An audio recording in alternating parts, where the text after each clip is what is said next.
Así que, y el otro elemento, así que por eso es muy importante esta cuestión de la autonomía.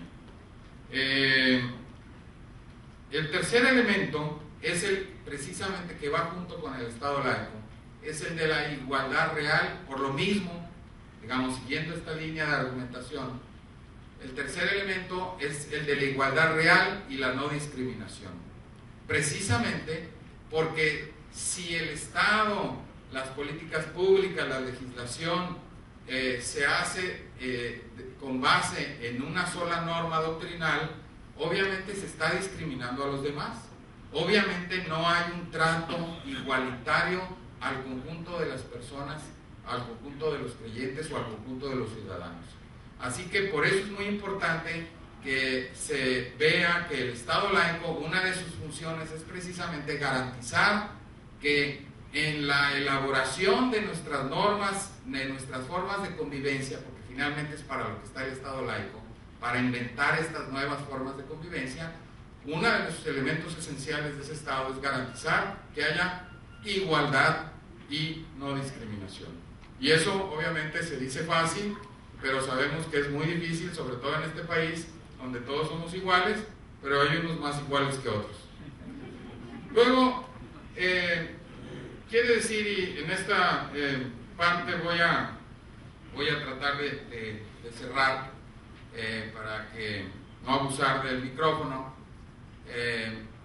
que lo central entonces de un Estado laico, por supuesto es la separación, por supuesto es la autonomía, por supuesto es la libertad de conciencia y la igualdad de las personas ante la ley y la no discriminación.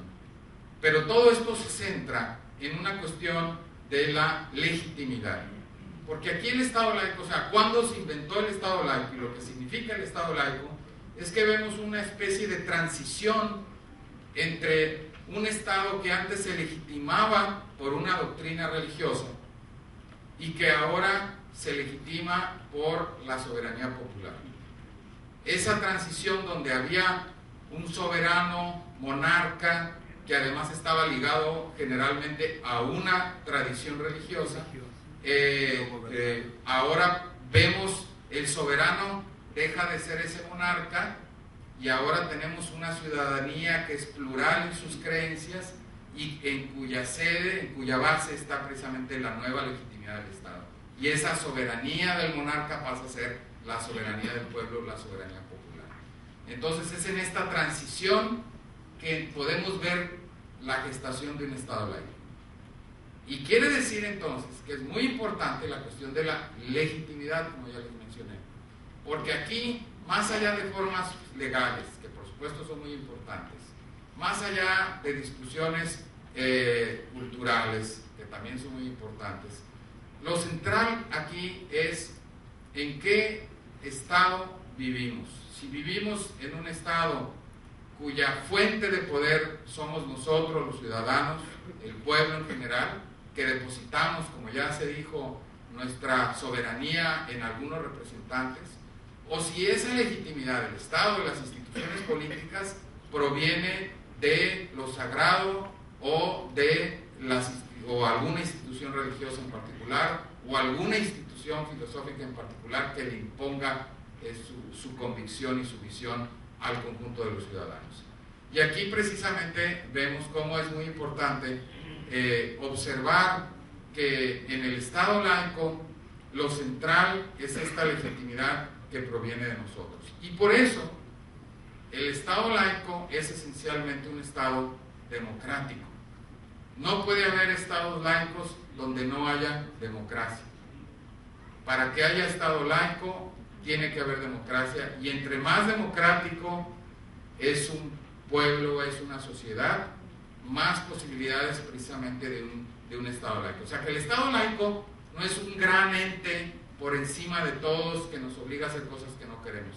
El Estado laico es muy fácil, es un instrumento que inventamos para garantizar precisamente todas estas libertades que tenemos y las libertades que estamos inventando, las nuevas libertades que surgen precisamente de los nuevos retos, como ya se mencionó, que la bioética, que las nuevas formas de convivencia nos enfrentan, digamos, ¿no? Cuestiones que antes ni siquiera nos habríamos imaginado y sin embargo que ahora tenemos frente a nosotros.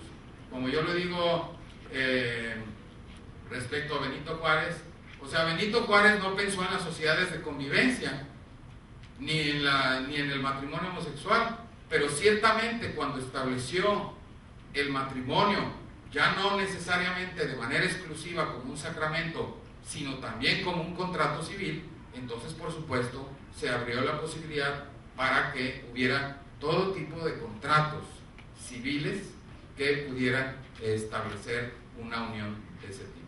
O sea que a eso me refiero con que hay nuevos retos que precisamente el Estado establece. Y termino diciendo que en América Latina la historia nos muestra que desafortunadamente también por razones históricas que aquí ya se han mencionado, hemos tenido más laicismo que laicidad.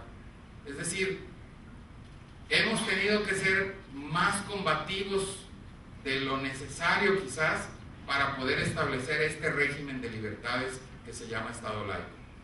Pero yo creo, y ya se mencionó aquí también, que hay 2 o 3 elementos que a mí, que por lo menos yo soy un optimista por naturaleza, me permiten visualizar el fortalecimiento de este Estado laico, pero no por el Estado laico en sí, sino por lo que representa para nuestras libertades.